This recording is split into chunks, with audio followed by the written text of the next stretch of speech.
The purpose of this conversation is to look at Phở Dog and the learnings to Vomit Girl as a point of contextualization with Kôgábịnô, which is the exhibition we're in the gallery here. I think it's important to note that the show tracks 1,000 years of Chinese domination, and particularly periods post 111 BCE to 939 CE.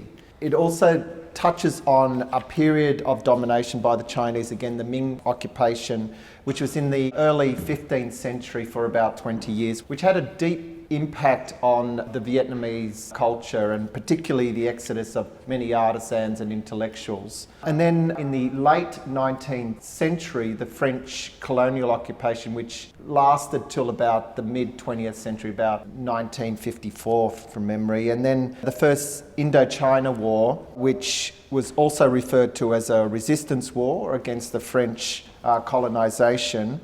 And then Vietnam was divided in 1954. And then the Second Indochina War, or the Vietnam War, or the America War, depending on your perspectives. In 1975, the Great Unification of Vietnam happened. And then there was a huge exodus from the country, and which many Vietnamese people from 1975 to 1995, over 130,000 Vietnamese refugees came to Australia. Also, last year was the 50th anniversary of diplomatic relationships between Australia and Vietnam. Within the significance of the 1,000-year occupation, the Chung sisters, which was in 41 CE, is of significance to Mai's work, and it actually permeates within the work itself. But also the Lady Chiu, who led an uprising like the Chung sisters in the second Chinese domination, and that again is played out within this work of Kôgábịnô. Mai also has a keen interest in the Mac dynasty, which is around the 16th century. And this dynasty is particularly with the Ding wood carvings, which also will be discussed in our conversation. I just wanted to give you some of the contextualization because it's sometimes very difficult to understand where we're coming from when the questions are going to be moving not just between Phở Dog to Vomit Girl, but it's like a circular conversation. So Mai, can you give us a brief description and contextualization of Phở Dog? Okay, so Phở Dog was, and pho as in the Vietnamese noodle soup, was a commission by the Casula Powerhouse Arts Centre in 2006. The exhibition theme was about exploring Vietnamese identities, and I was very happy to be invited to be part of this exhibition because for about 10 years leading up to that, I had been conscientiously trying to become what I thought was a good Australian, and also because 10 years prior to that, I had actually been in Hanoi learning Vietnamese. I came back speaking Vietnamese, but the very influential leader of the Vietnamese community chastised me in quite a dramatic public way for speaking Vietnamese with a northern so-called communist accent, and told me I should only speak southern Vietnamese in Australia. And this set me back, and I disconnected from my Vietnamese heritage and changed my name. So I dropped Nguyen out of my name. So when I was invited by Casula Powerhouse to be part of this exhibition, I began to develop an identity for myself as kind of a mongrel, because we're kind of all of mixed heritages, and also because I was born in the year of the dog. But anyway, so this was an installation of 12 paper mache mongrel dogs, displayed all very colorfully painted with different themes, touching on political, social issues, and then displayed across an acrylic mirror grid, kind of like say a chessboard or a checkers board. Now the work was shown in Sydney, and then it went to and then it went to Perth. And what happened between those two? So it was part of an exhibition called I Love Pho, and there were about 8 or 9 artists. But anyway, the exhibition toured nationally around Australia, which was fantastic, and it was very well received.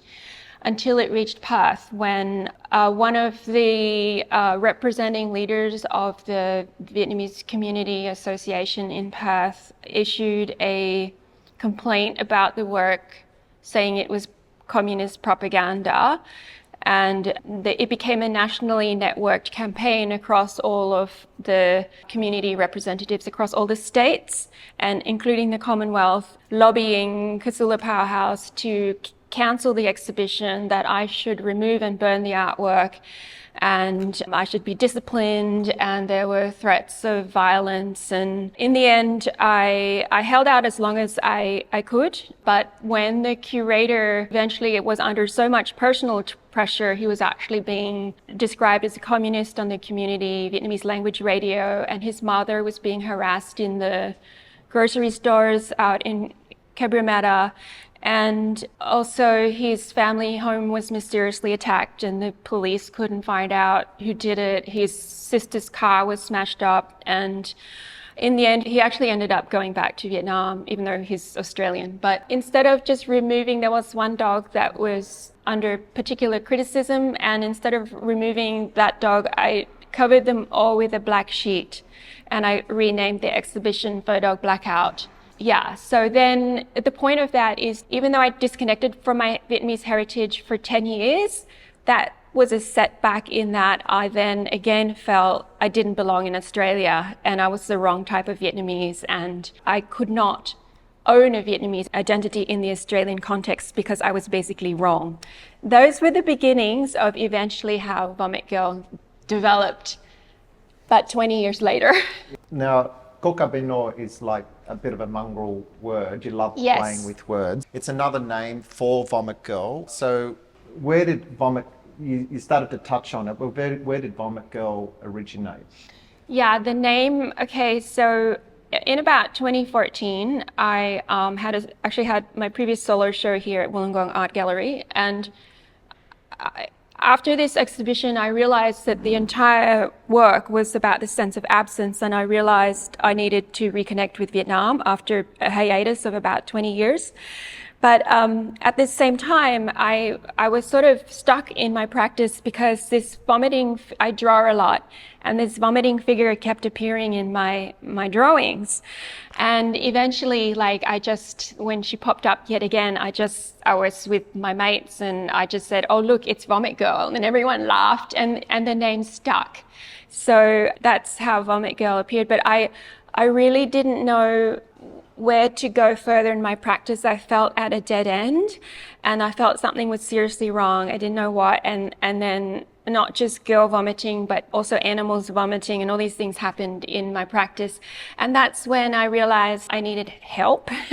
I sort of saw it as spiritual illness, kind of. But instead of going to a church or the mosque or the temple, I actually applied for a Doctor of Creative Arts because I realized I'd done a lot of counseling, but there's only so much you can go. I wanted to understand more about the political, social context that I wasn't alone, this crazy person, isolated. I had a context, my family have a context, we all have a context, we all the product of some kind of history. And I wanted to understand that more and try and build something from that rather than just disintegrate. And I needed to read books, I needed to reconnect with language. I needed all those things, and that's why I thought that being in a research position with a support structure might help. Within the context of Kôgábịnô, there's a lot of fired works, of course, and the only glaze work I can in this show is, well, there's a small blue one, but also most of them are orange. Yeah. Can you give us an understanding of why it took a while to get to clay? Sure. Because it seems like it's a medium that really agrees with you. Yeah. I never actually encountered clay in any of my educational curriculums. Often people say, "Oh, I used clay in primary school or something." So I had one encounter with clay. I just remembered in a conversation with Kon yesterday that it was when I was in Vietnam in 1994, I went with artists in Vietnam. Clay wasn't part of their university fine arts curriculum, but they used to go to the ceramics artisan village and paint on pre-made forms by the artisans or in the factories. And so I went along with one of these groups and I was painting on the surfaces of vessels. But I never imagined actually making a vessel myself. I think because I was primarily working with two-dimensional forms. But then when I was in Vietnam, I realized I had to go back. So 2014, I went back and I got a invitation to go and be on a ceramics residency in that same village, Ba Chang, which is in Hanoi. And I had no passion for ceramics then, which is weird because my mom had been researching ceramics for decades. And she used to take me to the museums and I'd see these old dusty pots and I never really got it. And then, can I just, your mother, just to contextualize Mai's mother, she's also published 2 major books on ceramics. And the art history of Vietnam.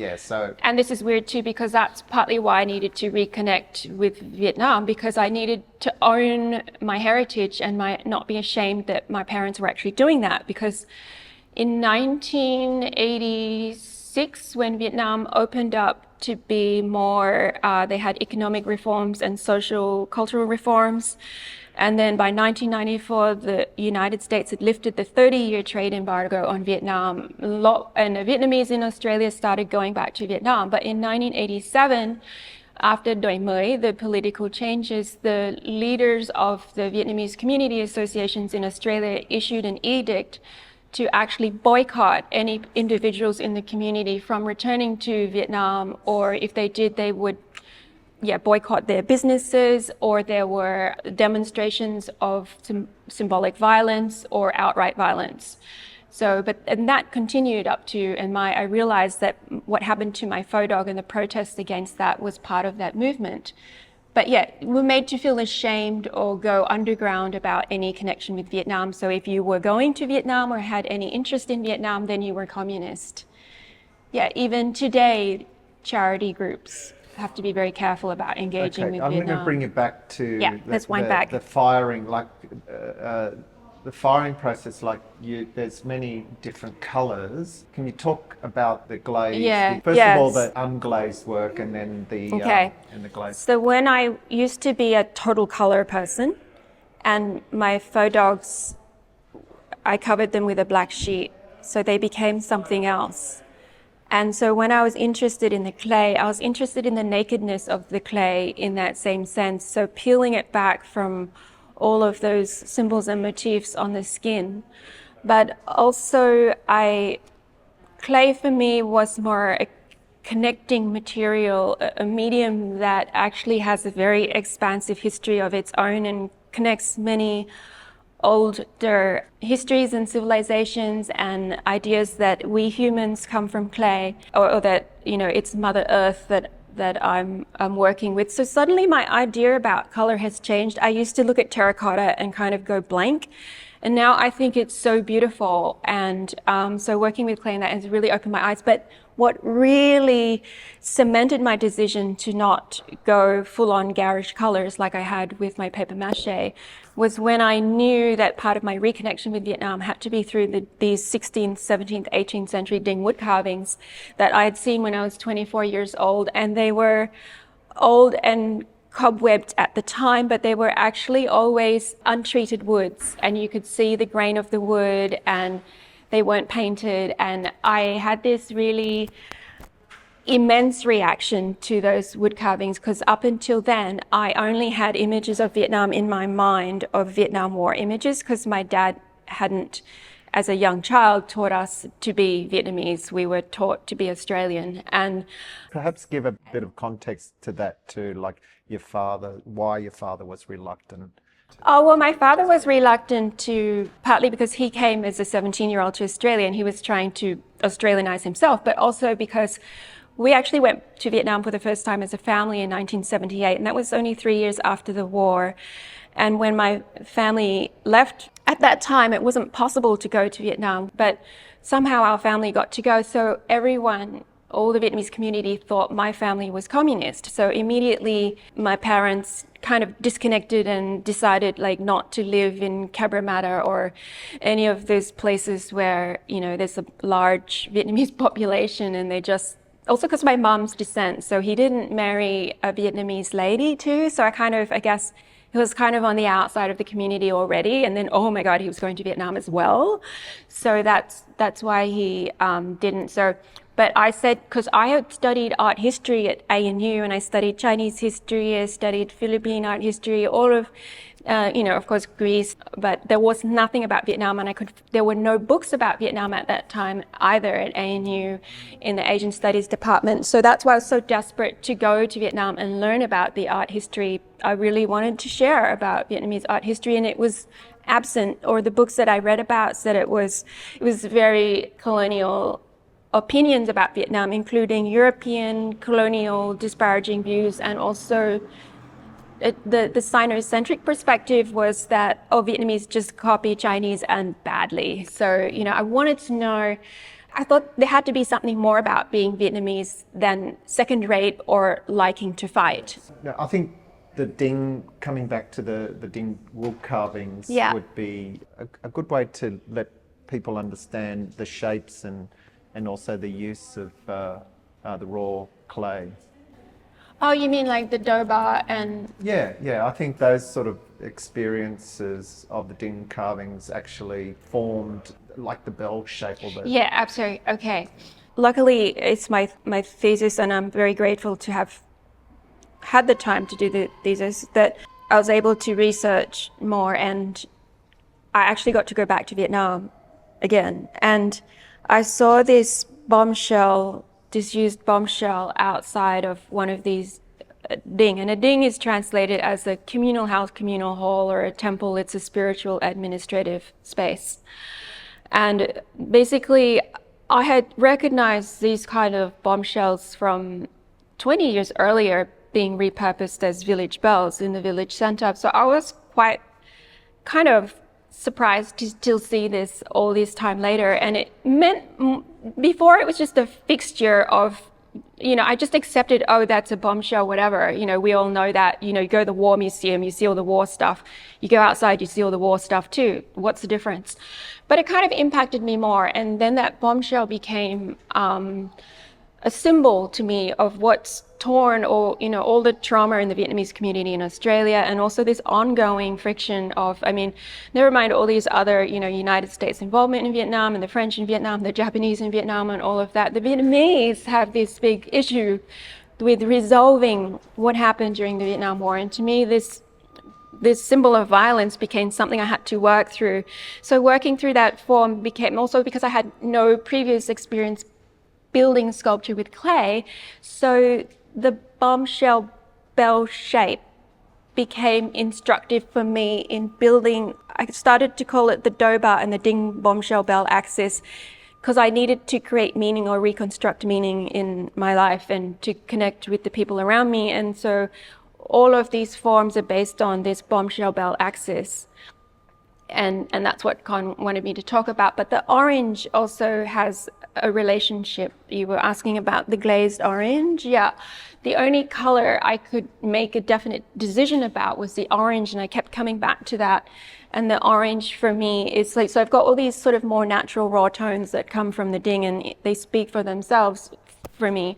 But with the orange, it kind of a more, I guess, plastic or totally different tone of color and synthetic almost. And that came from a few different places. When I was 8 years old, I had seen the fetuses in the War Museum in Ho Chi Minh City, the Agent Orange affected baby fetuses. And that had a big impact on me.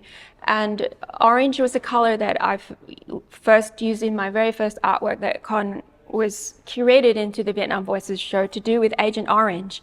So really, to me, the orange still reflects back on that Agent Orange. There's still a lot of impact on the environment, and people today are still being born with these affectations. There's, so many people are affected by Agent Orange still. But orange to me too is the color of transcendence, because I like these dual meanings, because this saffron orange color, when I went to my dad's hometown for the first time, the Buddhist monks were wearing those colored robes, and that's very southern color. Whereas in the north, it's a different strand of Buddhism, so they wear either brown or gray. There's not this color. So to me too, even though I'm embracing this northern tones to me, a northern aesthetic, which I've come to know as mok mak, which has some similarities to wabi sabi. The orange to me, it's like because my father is a southern heritage of Vietnam, so to me that's also embracing my southern heritage, but also a dream of combining North and South Vietnam. They both have red and yellow. Former North and South Vietnam, they both have red and yellow in their flags, and if you mix them you get secondary color, orange. And so it's kind of, there's all these little coding going on, and it's a nice way of creating kind of some bit of dynamism in the viewing as well. The coding, the little balls that are dispersed throughout the these trees. clay balls. Yes, and some of them are perforated, others are quite solid, and some are beads over there. Some are just hand squished. Yes. Do you want to give us a reasoning for the little balls? Yeah, and then maybe how it linked with toilet rolls, or... If you like, balls and toilet rolls. Why do I care about 1,000 years of Chinese rule? I wouldn't be aware of it unless it impacted me on my everyday. And you think, oh, well, how can that possibly be the case? Well, for example, wanting to learn Vietnamese language in Australia, not being able to. So I majored in Chinese language, civilization, history and culture, for instance. And even at school in Australia... Hang on, you just mentioned China. So maybe you need to sort of say that you actually studied in China for it. When did you study in China? I majored in 1992. I was in Beijing for a year, but I majored in Chinese civilization, history and culture at uni for 3 years because no Vietnamese was available. And so to me, that also felt like a sense of, Vietnam's sort of, but also even my art history lecturer if I was making art and my art teacher said, oh, that looks Chinese, why don't you look at the Chinese forms of this from the Han Dynasty or something? And I always used to look at them thinking, what about Vietnam? And probably because this idea that if you're Asian, you're Chinese, and that's it, this kind of idea that not knowing what's the difference between Southeast Asia and China, and but not knowing the damage too that has. Like I always thought, okay, I'm not allowed to talk about Vietnam, but it's just because they didn't know. Yeah, so anyway, so it's my acknowledging of this and trying to work through it was to make these 1,000 balls from clay. But then I thought, hang on, but am I just saying that this experience is a poo ball? It's not, because it kind of like, poo is kind of a form of fertilizer, right? And what's wrong with dirt? But also some of the poo balls ended up becoming beads, and not a lot, but I decided that that's where these poo balls are going. So what I'm trying to do is, through this whole work and this whole messy history and the mess of violence and everything, is to create something, a way through it. So I was at this standpoint of, I can't be Vietnamese because I'm communist, because I could only be communist or anti-communist in that space, and those are the binaries, or I can only be Chinese or Vietnamese, but you don't have to, or I can only be a victim or a perpetrator. And I was trying to build a space in between. So to build the poo balls and to eventually then, in my last 100, to be creating beads out of them, I realized, how do we make something beautiful and functional and your own out of whatever mess or destruction there is, just to be able to live a second day or a richer life, and not to go through life every day thinking you're second rate, or you can't actually speak your story. How do you speak your story without squishing someone else's is always something that worries me. Can I say this without hurting someone? With the balls and of course the ceramic works, there are these silhouettes that sort of float like little angels inside the vitrines and also outside. Are they silhouettes that refer to the toilet roll installation that you? So because I didn't come from an art training background, and when I went to Vietnam for the first time, I was actually an art history student and language student. But when I saw the Ding wood carvings, I was so enamored by them. I didn't have any skills or resources, and the only thing I had was these internal rolls of the toilet rolls, and I collected them all. So these cardboard forms, say, hanging in that middle cabinet and then speckled up the walls in this cabinet where the drawings are on my left, middle cabinet, I created, I might as well just say 100 of those toilet rolls figures, which to me at that point, because I had just, it was again talking about these 1,000 years of Chinese rule, because that narrative is so dominant in Vietnam with the Vietnamese identity. And I wanted to know why. And anyway, so that was my response with was the toilet rolls. And then what we did, I got the silhouettes from them, me and the curator and Adam Porter, and we put them throughout as if they're escaping also from these toilet roll forms, because there's some on the walls as well. And Adam was saying, do you want to make it really big? And I said, no, I want to keep it small, more like rodent size or like an insect. So, because to me, also, there was this thing that I was reading about how Vietnamese like to build things low and close to the earth, whereas Chinese like to build things up to the sky, you know? And it's just like this, almost like this creation of differences between these two cultures when there's actually a lot of crossover as well, obviously. But I like those stories of how people try to define themselves. Yeah. I find it quite fascinating, but also I thought that work was lost.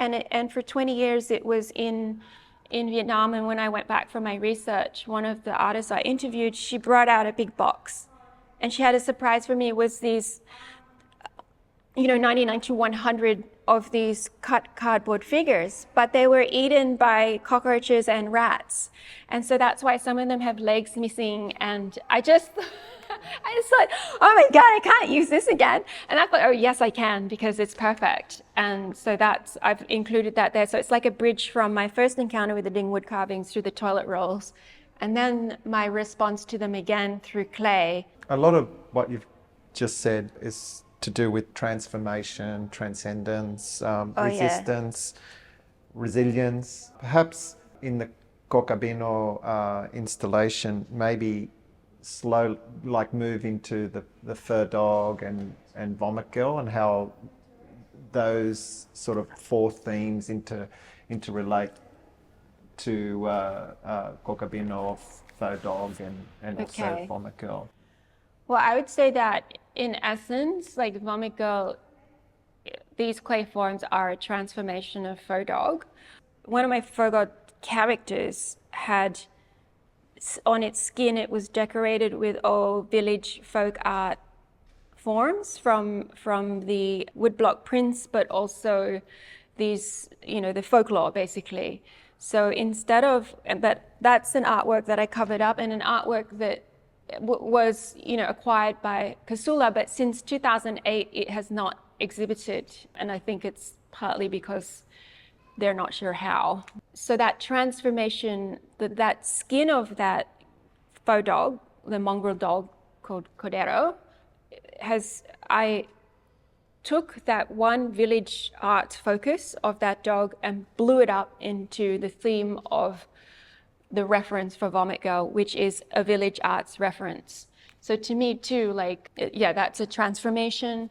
But resilience, I guess that's in the workings of the iterations, like continuously doing it and not stopping, always looking for a way to weave through some kind of obstacle, not just keeping quiet, but finding some visual language that I can belong in, but maybe can incorporate more people than just my story. I want to look at these broad, my own specific stories, but transform that in a way so it's disguised my very personal references that other people may recognize something for themselves. With many of the works in Kôgábịnô, there's the mouths in particular have protruding objects. Is that the kind of connection to Vomit Girl? It just suggests, repulsion of objects from the mouth. After I decided the drawing was Vomit Girl, I was actually looking at my mom's book, and there was a ceramic picture of what I thought was a vomiting figure. In fact, it was Ong Tiêu, which is a reincarnation of Guan Yin, mother of goddess of mercy, with a long tongue to ward off evil spirits. So when I I had already created my first vomit girl then, so she quickly acquired this double meaning of not just vomiting, but not just vomit as a gross thing, but as a motion, a sign of transformation. And also transformation is in the form of clay itself. When you fire it in the different forms, when it dries, it changes. So then I read more about Ong Teo, and there's a ceremony where you burn an effigy of Ong Teo, and after the burning, all the kids scramble to pick up what parts of this effigy might be left over, and if they get any pieces, it's good luck. And the most lucky bit you might get is pieces of the tongue. Because the materiality of clay, it does its own thing in a way. I couldn't make things specifically that I had in my head. I had to work with it and collaborate with it. It was like a conversation with it. But so I start not only having stuff attached to the mouth, but empty mouths as well, and then inserting the tongues afterwards, sort of as if it was a lucky talisman of that insertable tongue. But the tongue also was three-splayed for me because I was thinking of this conversation about most outsiders think of Vietnam as North and South, but the Vietnamese think of themselves as North, Central, and South because it's more their own regional concepts. It was imposed on the country that it got divided in the middle or in a North-South way. So that's kind of why. So yeah, but also then I like the idea of sticking things in holes, and it became kind of like embellishments, but also forms of violence. And I like ideas of this kind of not clear what it could be two meanings. And so I became really interested in like that one with the eyes sockets that could be maybe more violent in a way, but others are more funny. And that guy there ended up looking like he's playing a trumpet. So I like that playfulness, and I like the way it transforms my meaning and then it gives me another idea for something else. So that's what I like about clay. Vitrine over here. Yeah. There's a lot of objects that represent various stages of not just your life, but family life, yeah. and bringing these kind of, let's say, memorabilia into the exhibition. Can you talk about how that situation became important in presenting your work next to objects of others, in a sense?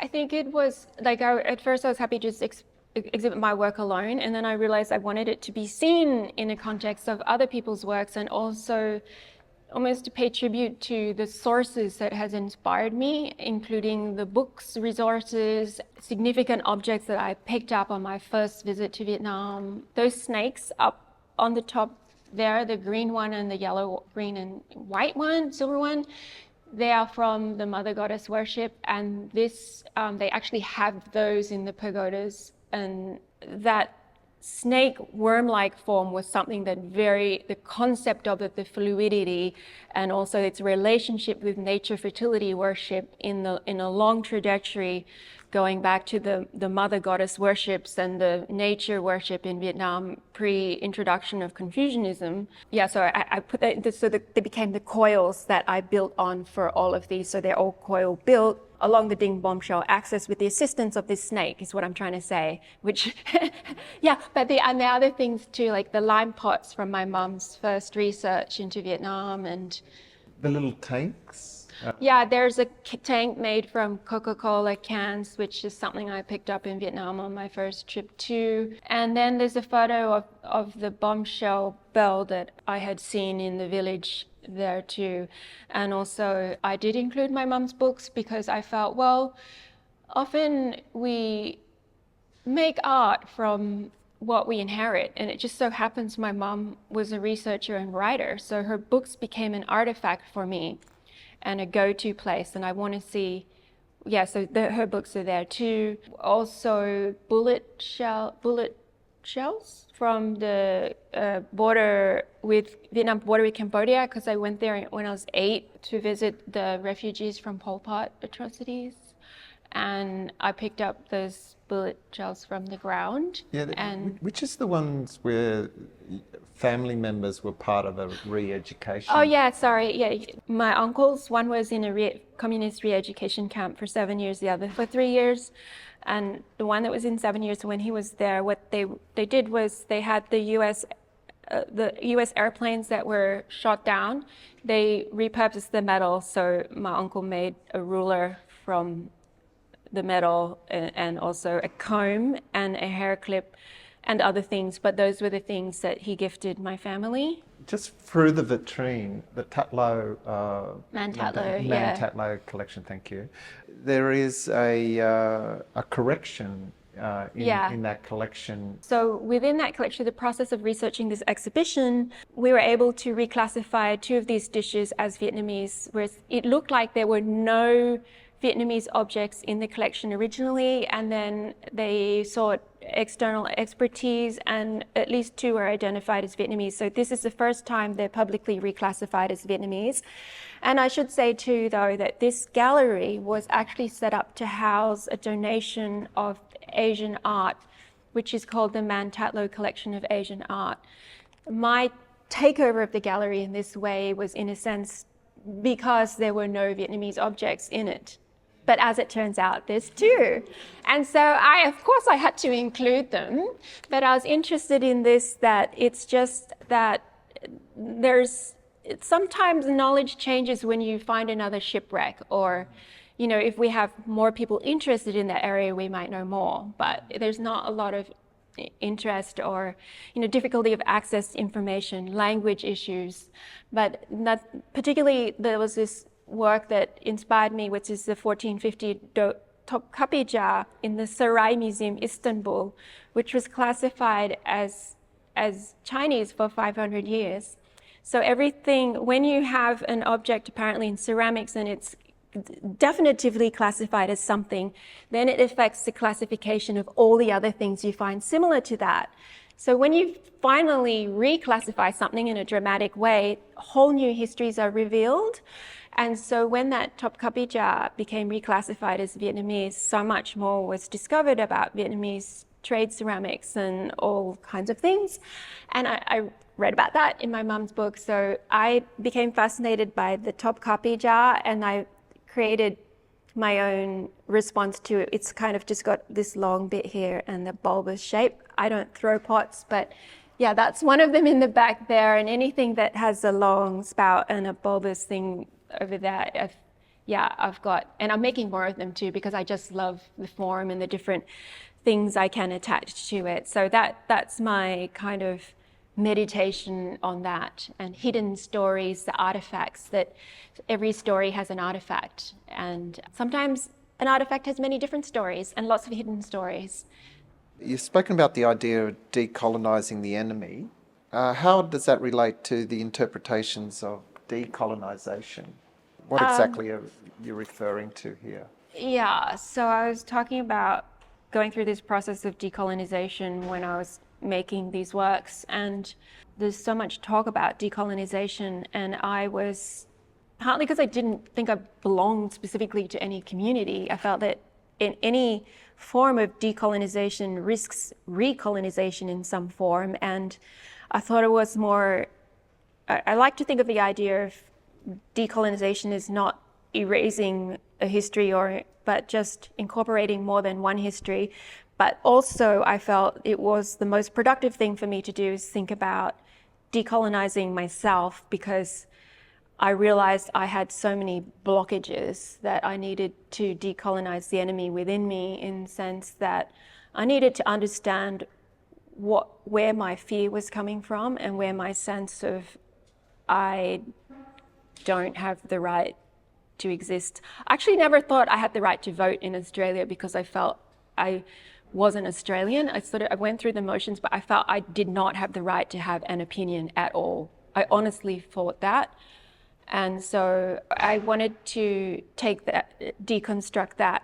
And I found out information through that process. Yesterday we were talking about function and non-function in regards to your works. Do you want to talk about those two binary ideas? Some people will think of contemporary ceramics as something about non-utilitarian, but if my works are contemporary and they've sort of responded to that way, but I totally think of them as spiritual utilitarian, because without this process I go through to make them, or the research that goes into it, I think I would be it's just a sense of being lost and disconnected and in a bubble.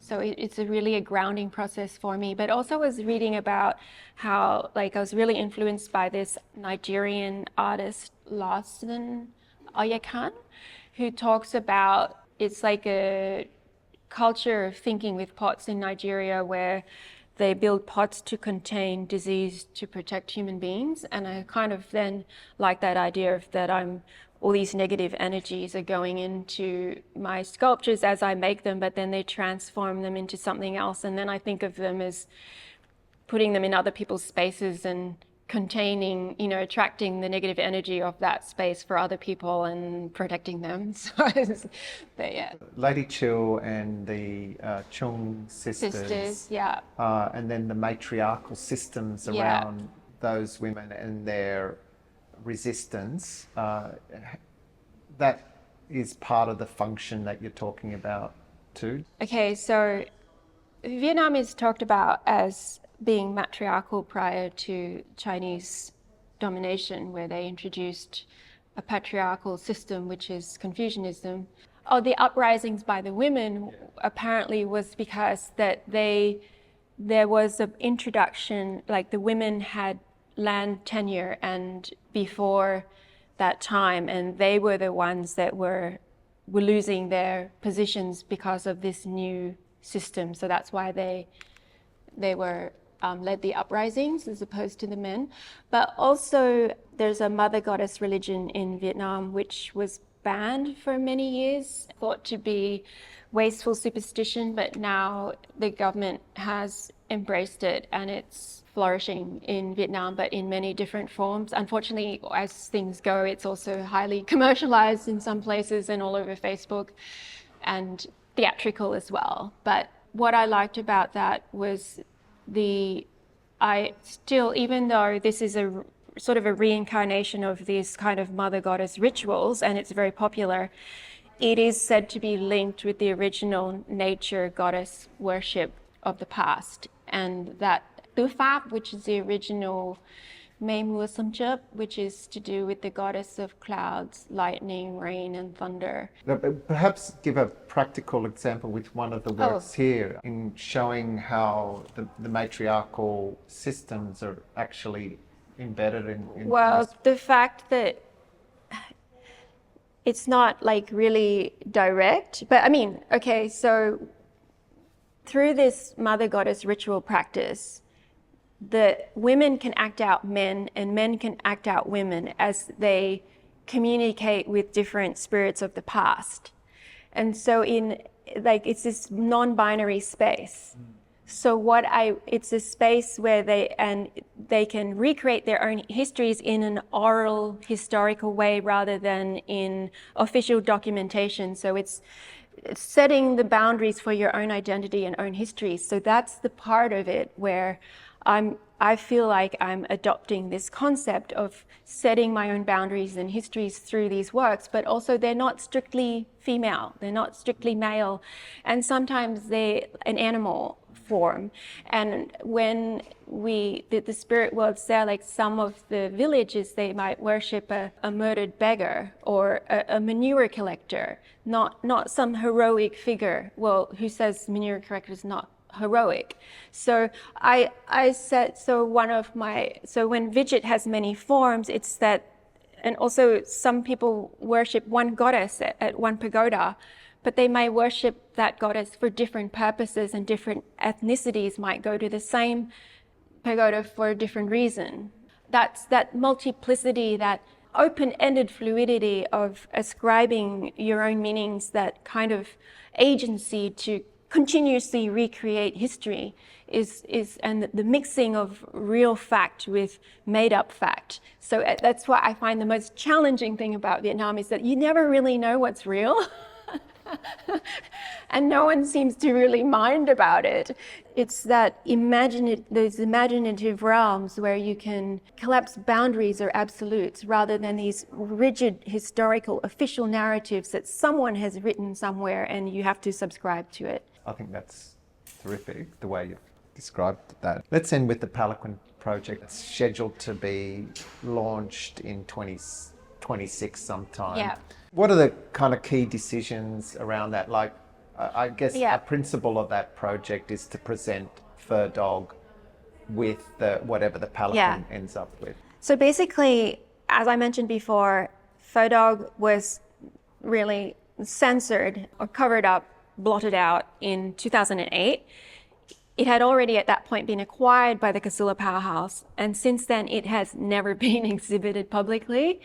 And I think because the sensitivities of the community, you need to be delicate. How do you do this? So we would like to bring out Phở Dog again, and the Palanquin project is about me proposing a new work to be exhibited in the same space as Phở Dog and bringing Phở Dog out again for exhibition. And it's been more than 20 years. I don't know, but poor doggies, they're still just in there. But they have a really good storage system. Yeah, they're being well looked after. And so part of the Palanquin project is that last year we did a residency at Casula Powerhouse, and they actually brought the dogs out for us again. And they'd never actually been photographed properly. And so they photographed each one of them because they have multiple angles with all the different motifs. And it was really great to see the work again, and we just need to make this project happen, I think. So that's what we're trying to sort of indicate here, is that yes, this is Vomit Girl, but there's more journeys coming out of this. Yeah. So the question was, do I get any correspondence from the interaction from the Vietnamese community now? What I've done now is intentionally I'm an artist, and I try, even though I'm talking about all these inheritance and references, I don't intentionally, if I'm invited to be in an exhibition in a space like that, or an Asian contemporary art space, I will be in it, but I don't intentionally seek out to be in that space. But in the meantime, I have new family members now through my marriage, my brother's marriage, where we were very sort of more intimately linked before with the Vietnamese community per se. Plus, it's this thing, what is the Vietnamese community anyway, and who defines it? It's a very diverse community, but when there's only specific spokespersons my issue with it is when self-appointed spokespersons dictate what Vietnamese Australian is. There are many ways of being Vietnamese Australian, not one way, and I guess I'm proposing another way. And I think that really is what the story is about, really, diversity. That there's no one Vietnamese community, there's no one Thai community, there's no one Chinese community. Is there? Let's say. But who are the spokespersons? And artists can have a voice, a subjectivity that can cross the borders of, these fixed narratives. And also I'm part Irish, you know what I mean? It's not, and I grew up not in Vietnam. So yeah, but I don't have anything against having conversations with anyone who, I'm quite open to any conversations, yeah. Sorry, lady here. It's when you said you were Irish, because those fonts remind me of Shinaraki. Oh, okay, yeah. Irish fertility goddess. Thank you, yeah. I was wondering, because I also have a friend in India who did a program about some of the matriarchal religions, which is still celebrated but absorbed into sort of Hindu practice. I just wondered what research you did in terms of, because sometimes when you look at these, I kind of recognise that more European fertility goddess sort of form. Did your research encompass that trajectory? It's interesting because these nature goddesses that I spoke about pre-Chinese era, they were aniconic. So they didn't have sculptures representing them. They might be in nature. But when Buddhism was introduced to Vietnam, they co-opted the Buddhist iconography, but just called it Goddess of Thunder. So there's not, in that sense, so there's not a lot of those older statues or images of that belief system. But at the same time, in the Ding wood carvings, there's a lot of raunchiness there because they, as part of the rituals outside of the Confucian moral code, they actually had, you know, sexual activities, public shared things going on in sex games, which they then represented in the wood carvings. That these were the so that's my closest to those kinds of forms. So I think subconsciously I've co-opted a lot of other imagery because I studied art history for one thing, and then Papua New Guinea, the Philippines. So I'm not consciously trying to represent one thing or another when I do it. It's more a feeling. Yeah. And then aspects, like I looked at a representation of Maya, which is thought to be Maya in Buddha's mother in a southern pagoda in Vietnam, which is look very childlike and look very Hindu, because there is this Hindu influence in Vietnam, very strong influence. And she had, so it's more, not so much the stylistics per se, even though there's some forms and stances that look like the fairies in the Ding wood carvings, but this Maya has one hand over her face and bare feet on her eye, and this eye, or hand over eye, is what's co-opted into here, but also like some parts that I've seen on a Guan Yin statue, so mixing them together so long as they have some kind of meaning to me and I'm not just doing it to mishmash for the sake of it. I think that's it. I just want to thank Mai for taking us on this wonderful journey with her work, and also to acknowledge her work with Adam Porter, the curator of Kôgábịnô, and again Wollongong Art Gallery for such a beautiful presentation. And having this work up for 6 months is such a treat to be able to come back and look at the various components of this amazing show. So thank you all for being here, and I think we'll end it now. Thank you, Kon. Yeah. Thank you. Okay.